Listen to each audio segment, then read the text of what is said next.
صباح الخير، يوميات متكامل بقاله 4 شهور وكام يوم. النهارده انا قايم فرحان ومبسوط عشان خلاص قربت ارجع بلدي مصر، والنهارده هودع مطعمي المفضل فورم اسطنبول. فيلا بينا بقى نشوف النهارده هنعمل ايه. وطبعا انا قمت من النوم يعني حاولت ان انا ابطل النكسه من النهارده، فقمت فطرت على طول طبعا البضايه الشقيه بتاعتي، وبعديها بنص ساعه خدت دواء السنترام اللي هو الفيتامينات، وطبعا القهوه الشقيه بتاعتنا. هنا بقى يا باشا العش الله.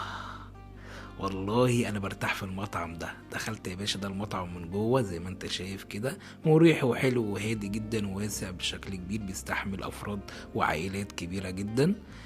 ده كان شكل الاكل زي ما انتوا شايفين كده، الحلويات بقى والمشاوي بقى والسلطات ده انا خدت القطعة بتاعتي وخدت خضروات، لان احنا المتكمل بيبقى محتاج خضروات كتير يعني. ودي الكمية اللي انا خدتها ودي الكمية اللي انا خلصتها، والحمد لله شبعت وبقيت عالي العال، والحمد لله والله التكميم ده نعمة. يلا استنوني بقى في فلوج جديد، ولو عجبكم الفلوج متنساش تعمل لايك وشير وكومنتات وكده. سلام.